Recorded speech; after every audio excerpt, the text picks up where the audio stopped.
Everyone, कैसे हैं आप सभी। स्वागत है आपका हमारे YouTube channel Goldie story point पर। आज की कहानी है सासू माँ मैं चोर नहीं। जो भी चैनल पर नए आए हैं, लाइक शेयर और सब्सक्राइब करना ना भूलें। घंटी का बटन दबाकर ऑल का आइकन ज़रूर प्रेस करें। तो चलिए शुरू करते हैं आज की कहानी। शालिनी के ससुराल में उसकी सासू माँ विद्या देवी का डंका बजता था।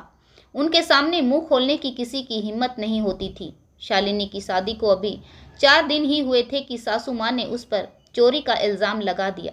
विद्या जी एक आदत थी कि वह नहाते समय अपनी अंगूठी उतार कर बाथरूम में रख दिया करती थी और फिर नहाने के बाद उसे वापस पहन लेती थी। आज वह नहाने के बाद अपनी अंगूठी पहनना भूल गई और अब वह अंगूठी बाथरूम से गायब थी।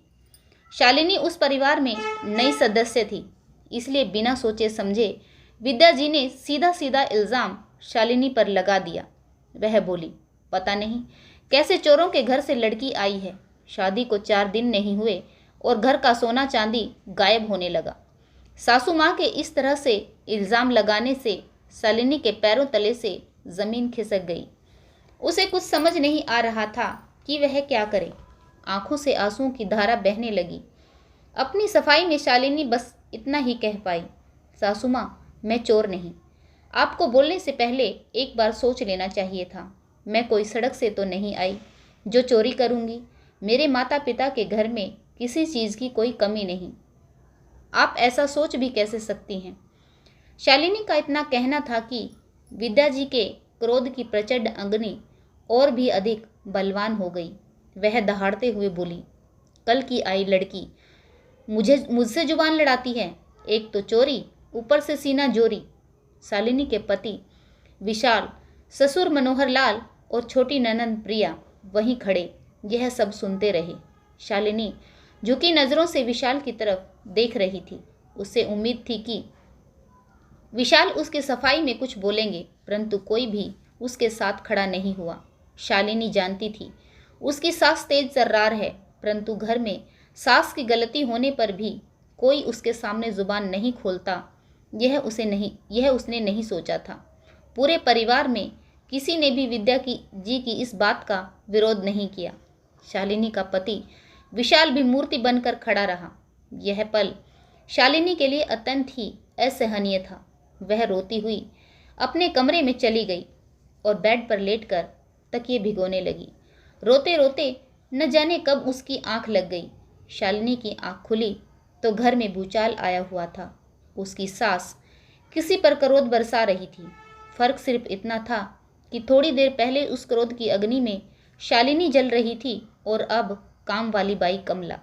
शालिनी ने कमरे से बाहर आकर देखा तो काम वाली बाई कमला सासू माँ के सामने खड़ी थी और सासू माँ उसे खरी खोटी सुना रही थी। कमला अपनी सफाई दे रही थी। मालकिन, मैं बाथरूम की सफाई करने गई तो आपकी अंगूठी वहाँ रखी थी। मैंने उंगली में पहन ली, सोचा आपको दे दूंगी, परंतु फिर मैं देना भूल गई। अंगूठी पहने पहने मैं अपने घर चली गई। अगर मेरी नियत में खोट होता तो मैं यह अंगूठी देने वापस नहीं आती। जब कमला ने यह कहा तो ससुर जी ने उसका पक्ष लेते हुए कहा, विद्या अब छोड़ो बेचारी को, क्यों परेशान कर रही हो।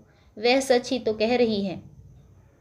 अगर उसकी नियत में खोट होता तो वह अंगूठी लौटाने नहीं आती। हमें क्या पता था कि यह अंगूठी उसके पास है। तुमने तो सीधे सीधे शालिनी पर अंगूठी की चोरी का इल्ज़ाम भी लगा दिया था। विद्या देवी शांत हो गई। कमला अंगूठी लौटाकर अपने घर वापस लौट गई। शालिनी सोचने लगी, आज कमला की नियत पलट जाती तो वह अपनी बेगुनाही कभी साबित नहीं कर पाती, क्योंकि सासू माँ ने तो कह दिया था कि आज तक उनके घर से सुई भी गायब नहीं हुई। शालिनी इस घर में नई सदस्य है, अतः अंगूठी उसी ने चुराई है। अपने आत्मसम्मान की खातिर शालिनी ने चुप रहना उचित नहीं समझा। ड्राइंग रूम में गई जहां सब बैठे हुए थे।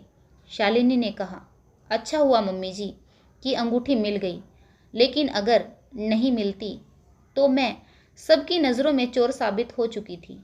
मैं अपने आत्मसम्मान की खातिर अब इस घर में एक पल भी नहीं रहूंगी जहां पर मुझे चोर समझा जाता है। शालिनी ने अपने पति से कहा, विशाल मैं सोच रही थी कि तुम मेरे आत्मसम्मान की रक्षा की खातिर 2 शब्द कहोगे, परंतु तुम अपनी माँ के सामने गूंगे और बहरे बनकर खड़े रहे। अब तुम ही बताओ, मैं किसकी विश्वास के सहारे ससुराल में रहूं? मैं अपने मायके जा रही हूँ। शालिनी की सास ने हिम्मत करके शालिनी से कहा, बहू, ऐसे घर छोड़कर मत जाओ, समाज में हमारी इज्जत खराब हो जाएगी। अभी तुम्हारी शादी को 4 दिन ही हुए हैं, लोग क्या कहेंगे? शालिनी ने दृढ़ता से कहा, सासू माँ, यह आपको मुझ पर चोरी का इल्ज़ाम लगाने से पहले सोचना चाहिए था। अगर आज मैं बेगुनाह साबित न होती तो शायद आप ही मुझे चोर साबित करके घर से धक्के मार कर बाहर निकाल देती। तब लोग क्या कहते? शालिनी का दृढ़ निश्चय देखकर उसके ससुर मनोहर लाल जी बोले, शालिनी बेटा, मैं तुम्हारे निर्णय का सम्मान करता हूँ। ऐसा नहीं है कि मैंने और विशाल ने तुम्हारा पक्ष नहीं लिया। जब तुम रोकर अपने कमरे में चली गई थी तो हम दोनों ने तुम्हारी सास को इसके लिए बहुत सुनाया। विशाल ने तो यह तक कह दिया था कि वह कल ही तुम्हें लेकर दूसरे शहर चला जाएगा, क्योंकि जहाँ उसकी पत्नी का सम्मान नहीं, वह उस घर में एक पल भी नहीं रुकेगा। विशाल को तुम पर पूरा विश्वास था। उसे गलती इतनी हुई कि वह अपनी माँ के खिलाफ नहीं बोल सकता। उसने यह साफ शब्दों में कह दिया था कि अब शालिनी इस घर में एक दिन भी नहीं रहेगी, मैं उसे लेकर यहाँ से चला जाऊँगा। शालिनी ने जब यह सुना तो विशाल के प्रति उसकी नाराज़गी कुछ कम हुई। विशाल ने आगे बढ़कर कहा, शालिनी, यह सच है कि मैं अपनी माँ के खिलाफ नहीं बोल सकता, परंतु यह भी सच है कि मैं तुम्हारे खिलाफ भी कुछ नहीं सुन सकता।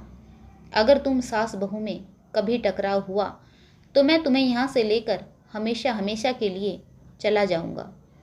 विद्या जी अपने किए के लिए पछता रही थी। साथ ही उन्होंने यह भी समझ आ चुका था कि अब उनका वर्चस्व खतरे में है, इसलिए इस घर में सामंजस्य बिठाकर चलना ही उचित है, वरना बेटा बहू के साथ हमेशा हमेशा के लिए घर छोड़ जाएगा और फिर तुम्हारी तानाशाही झेलने के लिए यहाँ कोई नहीं बचेगा। आशा करती हूँ आपको यह कहानी ज़रूर पसंद आई होगी। कहानी सुनने के लिए आप सभी का बहुत बहुत धन्यवाद। जय हिंद, वंदे मातरम, भारत माता की जय। जय जवान, जय किसान।